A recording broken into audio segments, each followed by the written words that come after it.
Barry Silverberg, Director of the Center for Nonprofit Studies at Austin Community College, and welcome to Civil Society, where we explore issues affecting our well-being through a nonprofit lens. We're a proud partner of ACC TV, but given COVID-19, we continue to operate virtually for our 5th season. This episode is part of our series on the Asian Pacific Islander experience in Austin, which includes people from at least 25 countries who represent 40 different ethnic groups. This diverse community makes up about 8% of Austin's population and is growing rapidly. My guest today is Meeta Kothare, who is an adjunct professor in the McCombs School of Business and the LBJ School of Public Affairs. She's the founding managing director of the Social Innovation Initiative at McCombs, and she has over 25 years of academic, business, and social sector experience. Previously, she founded Niva Solutions, a management consulting firm assisting nonprofits and for-profit organizations dedicated to social impact. For the past 15 years, Meeta has dedicated her personal and professional life to supporting social and sustainable innovation. She focuses primarily on the role of finance, systems change, and human-centered design in promoting such innovation. She's a recipient of the UT President's Award for Global Learning and for research on social determinants of health in underserved Hispanic and Latino communities. Meeta is also actively engaged in community service and philanthropy in Austin and is a frequent speaker on sustainability and social impact. I know Meeta for a long time. She's led leadership learning opportunities for our certificate in nonprofit leadership and management. And when I asked her to be part of our exploration of the experiences of people of color back in September 2020, she responded, and I quote, "I'm happy to be your guest again. As someone of Indian origin who has lived here for almost 30 years, I've been spending a fair bit of time in classes and conversations with Indian friends too, on issues of racial equity and social justice, and have a reasonably nuanced understanding, sometimes backed by numbers if you'll let me share them, dash, quote, sorry, have to channel my inner geek, right? Question mark. Well, Meeta is the friendliest geek I know. So, welcome, Meeta. How are you today? Great, thank you, Barry. It's great to be here. It's always a great opportunity when I get to chat with you. Great way to start this dreary day. Thank you very much. So, let's start and tell us a little bit about you, about your growing up in India and you moved to the United States. Boy, I'll try to shorten that, some of that, but I grew up in Mumbai in a small seaside suburb called Bandra. And if anyone here is listening from Mumbai, who's from Mumbai, they'll know that it's the most cosmopolitan area of Bombay, and I keep saying Bombay because it used to be called that when I was there. My friends were Hindus, Muslims, Catholics. They represented all the languages of India and all the diversity of India. Socioeconomically, we were very low income. My parents lived in a very, very tiny house that some friends had been very nice to offer them, which is really a converted barn of some kind on a farm with the toilet back in the woods and stuff. But across me was a building in which my best friend lived, and she was the daughter of a film producer. So this area was also Bollywood, as well as housing people like us. I say that because I think that's part of the reason why it was easy for me to, in some ways, come to the US and hard financially. After I graduated, I wanted to do academics, but it was hard because I needed to take on a job to support my family. I realized that as a woman, I was not going to make it up the ladder just through hard work. So that's when I looked for scholarships in the US. And I made my way to the University of Georgia to get an MBA. After that, my professor started saying, "You're good at finance, why don't you do a PhD?" And so I went to the University of Rochester to do a PhD. And then came to Austin, and I've been here ever since. So how long have you been in Austin? 30 years, Wow. almost 30 years. You beat me by 5. Wow, really? Wow, Yeah. wow. I'm getting old, Barry. I'm already there. It's not so bad. So, so when you were growing up in India, Mhm. given the socioeconomic difference between you and your neighbors, did you feel any prejudice? It's interesting. Not from so my family is part of the Maharashtrian community. And even within that community, we've lived in Mumbai since the 12th century. Wow. My ancestors came there in the 12th century. So we're among the earliest populations there. So as a majority, you don't feel discriminated against. Certainly, socioeconomically, there are the challenges, especially when you hang out in Bollywood society, as I did sometimes. That's when it really hit how different we were, whether it was my clothes or the fact that I couldn't eat with a fork and knife and that kind of stuff. But no, I didn't really. And I went to a Catholic school, which a lot of Indians do. They go to religious institutions, but they're kind of they're based on government grants. And so, it wasn't. I wouldn't say no. I think it was a classic example of a majority. And when you got to the United States, after you left, which I assume was a sort of sheltered environment of the university, did you face any kind of resistance, either because you're a woman or because of being Indian? So I should step back, and I perhaps didn't answer that question completely. So I worked in India for 2 years in a sales and marketing job, and it was interesting. I was really good at it, if I can say so myself. I had the metrics to show for it. But it was weird. There I found a lot of discrimination. And that's when I decided to go back and study. It was so strange. One of my bosses said something to me about, you're my best performer, but I need to give the raise to this guy because he's getting married and he's going to have a wife and then they're going to have children. And you're just waiting for your parents to get you married off. So as a woman, you always feel discriminated. You get mixed signals from your own family. There's a lot of that. And as you know, I'm very tall by Indian standards. So there is that discrimination too, sort of a little bit of an adultification, so to speak. So I think I actually grew up very much as a sort of a street tough kid. I could pick fights with the best of them. So I think partly because of my physical characteristics, partly because I was an athlete. But I think when I came to the US, for a while, it was a dream. Academics came easily. I was on a campus. And I went to Georgia, despite people warning me it's the deep South and this is the mid 80s. But I didn't see it too much. And part of it is because I didn't understand that it was happening.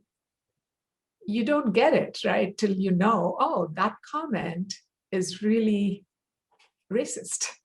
Yeah. So those things did happen, but they didn't bother me because I didn't understand. And then, of course, I would say the university environment here is definitely discriminatory in general. I am in a being a finance academic, I'm in a profession which has a significant gender gap. And it hasn't changed a lot until the last decade. Less than 10% of tenured faculty are women. And that too partly because of what has happened in the last decade. So when you are in that kind of an environment, you are bound to be discriminated against both explicitly and implicitly. You do see also some, and there are studies that show the discrimination. I think from an academic perspective, so much of it is about networks and the editors of journals and so on. The metrics are not very clear, and so there is that. But even among students, I don't see that anymore. But when I was younger, so many of the comments would be, and even when I was getting good evaluations, it would be, there would be some snarky comment about my appearance, my clothing, and so on and so forth, which studies show women get a lot. And you have to develop a thick skin for that kind of stuff. But then on top of that, being a minority woman definitely affects you. So what led you to your current work? What led you to be so involved in the community? I know you've been very involved with Impact Austin and other organizations. Right. What leads you to give your time, your energy, your obvious intelligence to help other people? I came here for supposedly to study marketing because that's where I had come from industry. And then I got caught up in finance because I But you're a had the, geek. yeah, I'm a geek. There you go, number skills. And so, and I sort of found my way into the finance profession. And so I went to what is the University of Rochester is the hotbed of this kind of empirical finance. Those guys came from Chicago, studied with Milton Friedman. So as a PhD student, I got my wings with this notion that managers must maximize shareholder wealth and they're agents of shareholders. Everything that we are now talking about in the press about what capitalism means and so on. And it just never sat well with me because there were things that were said in classrooms that I would want to challenge, and I didn't have the nerve to do it in class. I would sometimes have a conversation outside about real poverty. And in those days, even the people who were well off didn't travel as much. So, and we didn't have the internet. So you didn't really see what poverty meant in a different part of the world as you did in the, compared to the US. And so there was a real blind spot. So that was one. And so I kind of came to my first job out of academics was at UT Austin in the McCombs school. And this was the 90s when there was a lot of, the economy was doing really well. People thought this all worked. And I started to have these epiphanies throughout that career. I just hated standing up in class, and the first chapter of the book is about maximizing shareholder wealth. And I thought, what about communities around? What happens when someone builds a dam and someone's livelihoods are gone, or eminent domain and those kinds of things? And I really started talking about that a little bit in class. And I remember at one point some students told my dean that we have a socialist in our midst. And he joked about it, but I laugh because, it wasn't about that. It was about really having a balance. There is no such a thing as maximizing. You don't cheat, you don't steal, you're not supposed to at least. We always optimize in some ways, but there has to be more. So I kind of got sick of it. And I really wanted to think about the ways that finance can be more inclusive. And that's when I left academics and kind of went into the nonprofit sector. And I realized I didn't need to get away from finance.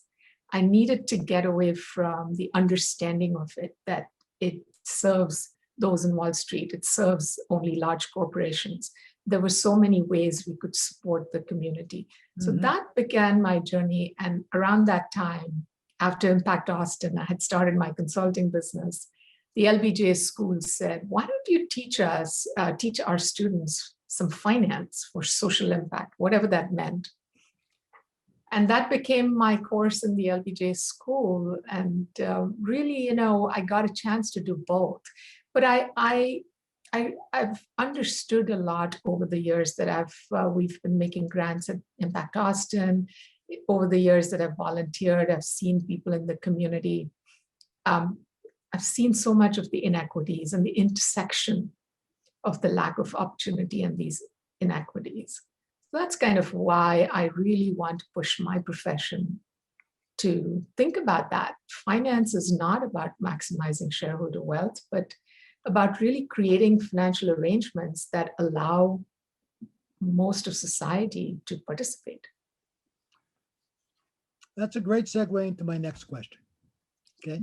So in your response to me, you said that you and your Indian friends speak a lot about social injustice, and we're living through a time of increased sensitivity to that and increased evidence of that. So when you get together with your Indian friends and you talk about that, what is the conversation like? Wow, it has changed over the years. I'm very fortunate to have some very close friends among my Indian crowd, and they've been my friends since we came to Austin. One of them, even since my days in Georgia, we've both moved here. The conversations have changed both because we have changed and because the country has changed. So what I mean by that is, when we arrived, there were very few people here had not necessarily, a vast majority of the people we met had never really met Indians before. They would ask questions like, how do you know how to speak English? And we had to tell people, hey, we studied in English, we're multilingual, and so on. Controlled us for a long time. Yes. Then there was the odd kind of, there were things that I think we had a sense that we were discriminated against, but not in the same way that it really, really bothered us. We just took it for granted that we're immigrants and people are going to do this anyway. People would follow me around in stores. And I heard from a friend of mine that they are told to follow every, certain communities, including the Indian community around the store. And so we had those kinds of slights and so on. So we talk about those and guys, commiserate. There was another more, and I'm glad we've evolved since then. There was a sense that, hey, look at us. We came here with nothing. Especially those of us who came before the 90s had never seen any kind of affluence. Today, with the opening of the Indian economy, there is a really affluent class, small, but still there. And some of the students who come here, I just look at them and go, wow, this is so different from the time we came with one suitcase, a little bit of money, and dependent on getting that first paycheck from our assistantship or scholarship. And so we came here with nothing, and look at us. We're so hardworking, we do so well. Why are all these communities struggling? And that conversation, I have to say, I have been guilty of that myself when I first came here.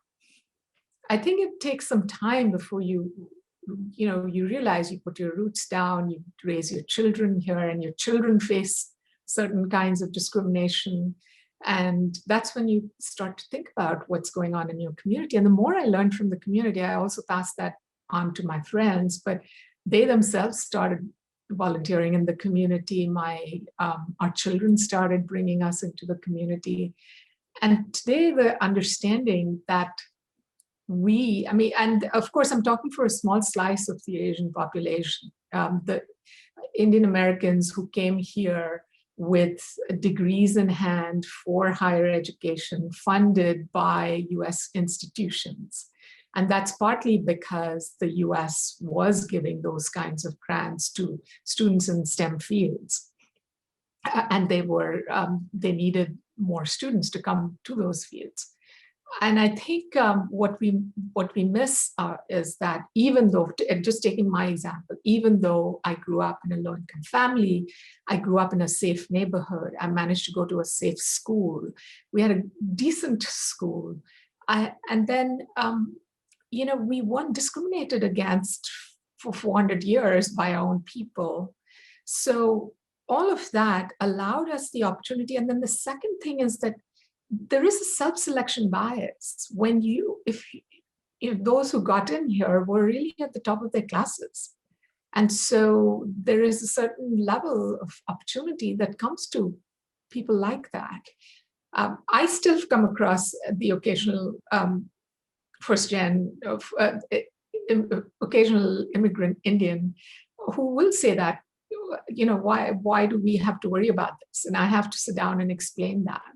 So I think that conversation has changed, and we are becoming much more community focused. We're thinking about our giving a lot more to the community as opposed to sending it all the way across to India, which we still do, but also thinking about how we can support the community. So that's all good.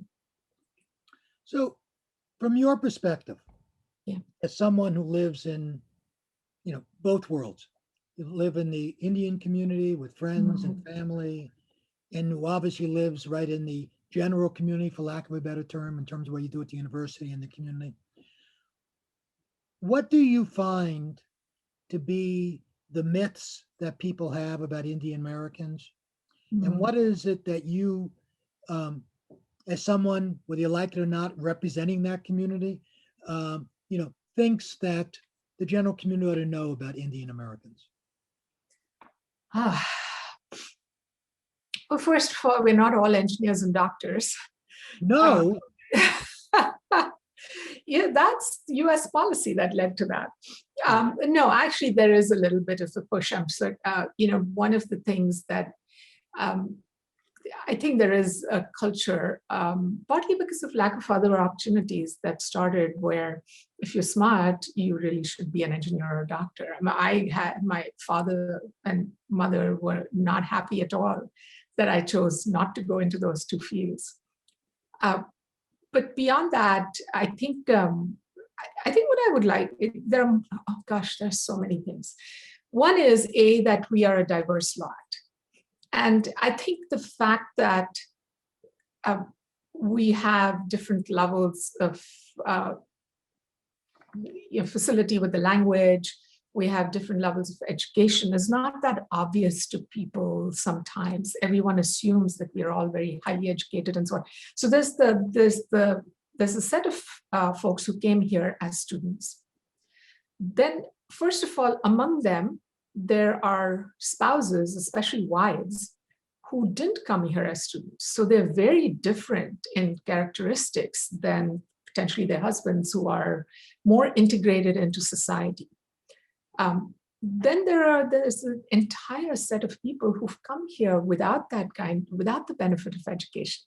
They work at gas stations, they work in minimum wage jobs, they don't often speak English.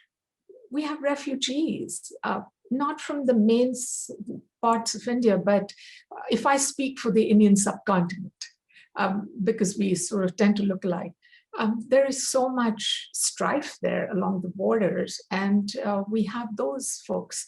So I think especially the school system needs to appreciate that. I've seen that, and I'm speaking from the experience of one public school. Teachers tend to bring these students together and think there are two things. One is that, we don't have to worry about them. Their parents will push them to do it, and we can leave that alone. And the reality is it's not true. So that's one. We're just as likely to have, I know for a fact, I've worked with the Asian American Resource Center. I've also worked with the Asian Family Support Services of Austin, and they see so much domestic violence and all of those issues that are no different for our community, and particularly when you're far away from where the rest of your family has lived, right. It can become an issue. But I think, so one is the socioeconomic difference, the two is the cultural difference. But I also think that we are undercounted. I think the US Census is not picking up those who don't speak English, especially. And the needs of that Asian population are very different. We have mental health is a crisis at both ends, and one in the areas where And this is, the Asian American Quality of Life study that was done in conjunction with the university social work school, has found all of these data. Basically, there's a lot of that those mental health issues, lack of access to healthcare and so on, or culturally specific treatments, sort of having doctors who appreciate that there are differences in the body type and all of that. Right.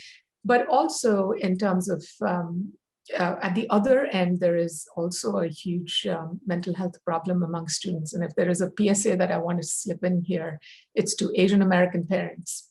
We are seeing this at the university, and they all come to me as the campus aunt, so to speak. But it's scary. It's really scary, the pressure that they feel to be in these STEM fields and to perform and not fail. It's a disservice to our children, and sometimes with very harsh consequences. So a lot of all of that, but I know this is a long answer, but I do want to finish this by saying that we are a large community, and we are contributing significantly now to the economy, to the society around us, to the community, to civil society, to the political process. And it's important to note that and to really stop othering us as we do other communities as well. So how do you, both personally and larger as a community, maintain your Indianness, maintain your identity, your heritage, pass it on? This is speaking of diversity. So my husband is of Indian origin as well.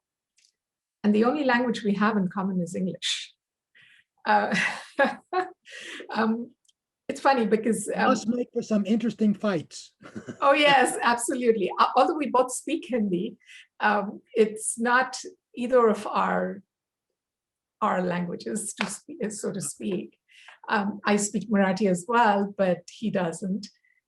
And we only spoke Hindi when the kids were growing up, and we didn't want them to understand.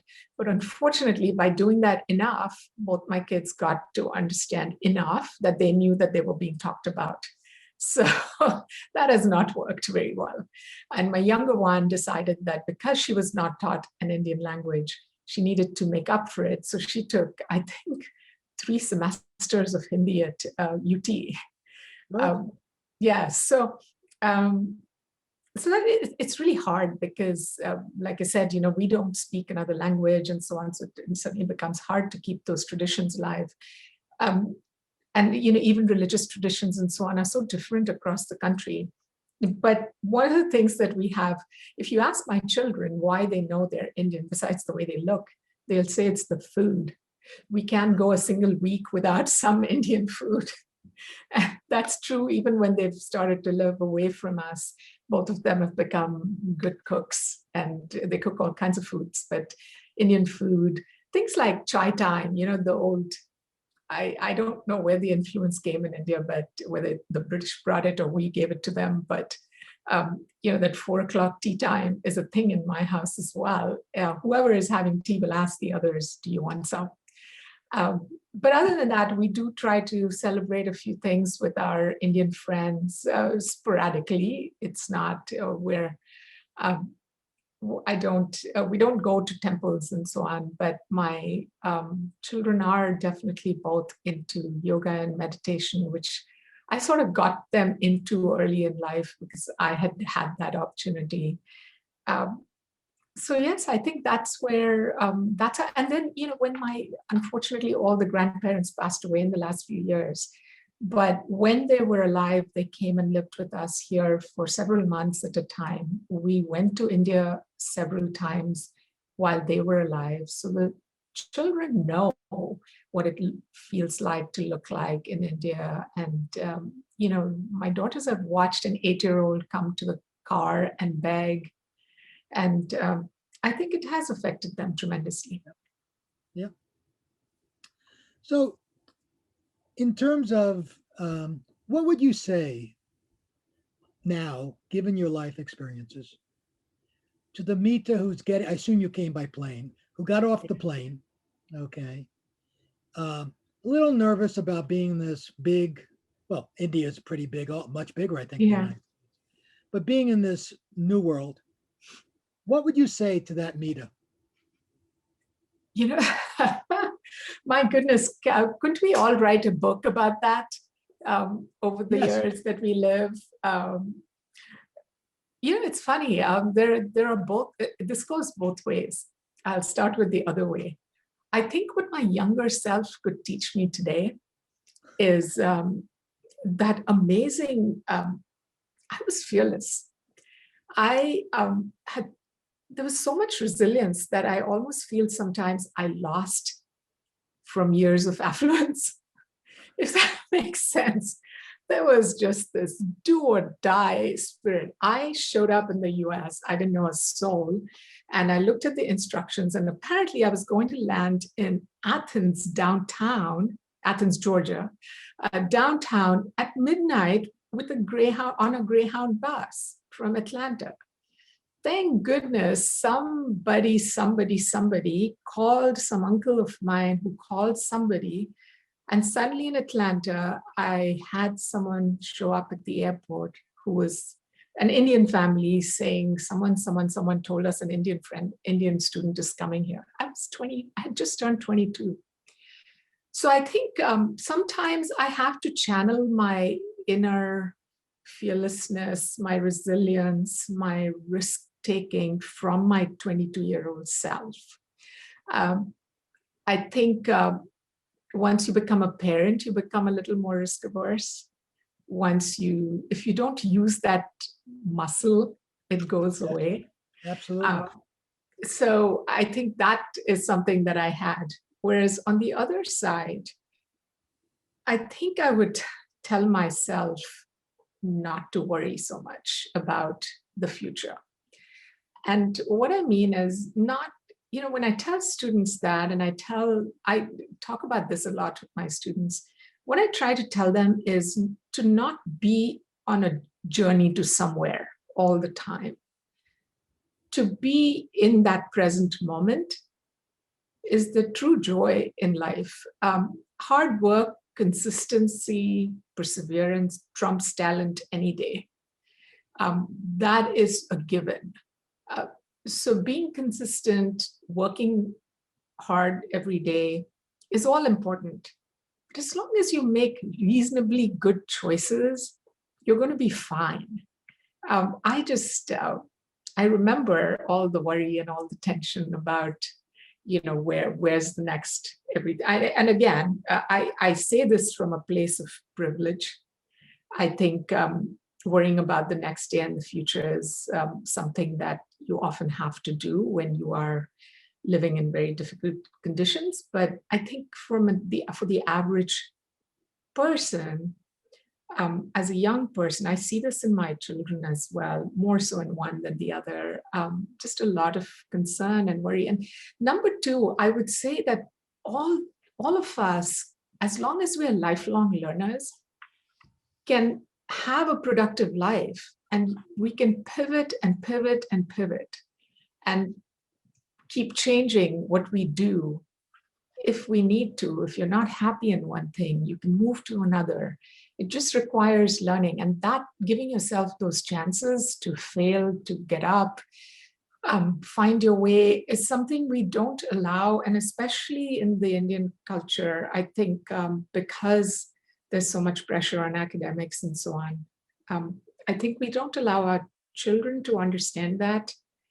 And as it is, if you are high achieving and you pressure yourself anyway, I think that's number two. And there's one more that's not about professional life. I think, I wish I knew that of all the qualities you can have, forgiveness is one of the biggest things you can really cultivate in yourself to have a good life. And I think I tell my daughters that too. Every time before this, we were chatting and I was talking to you about how we were talking about the instructors that we get from our children when we say something. And I tried to tell them to give us grace and forgiveness as well. One last question. So who were your mentors as you moved along? Wow. Who were the people that helped channel the bold Meeta who stepped off that plane, met that family, and grew up to be the person you are today? You know, um, this goes to another thing that I wanted to tell my young self, is to really go out and seek mentors, which is something I haven't done very well in my young life. And part of it is, again, we talk about the opportunities that women, the lack of opportunities for minorities, for women. This is the area I think that we as a society need to do the most about. We really need to find a way that you have mentors throughout your life. There were times that I felt very alone in what I was doing and what I was thinking. There wasn't really a whole lot of direction from anywhere. The one thing I would say is perhaps my mother wasn't exactly a mentor, but a role model of sorts, mostly because she was fearless.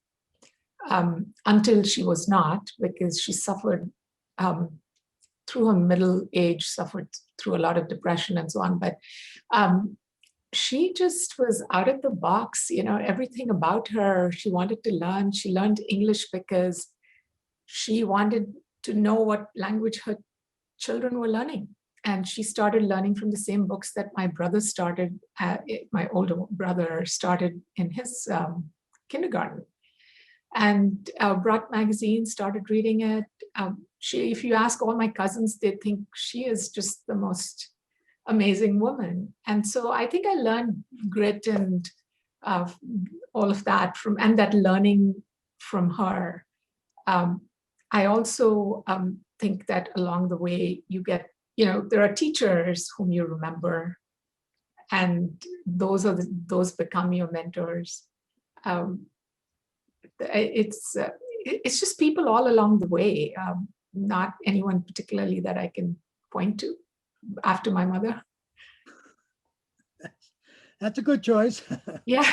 Well, Meeta, thank you very much. This has been delightful. I mean, you're a very thoughtful, introspective, insightful, and motivational person. Oh. I mean, I appreciate, as I'm sure our audience does, the heart that's so much part of everything you're saying, and that's really, really something special. Thank you for being here with us.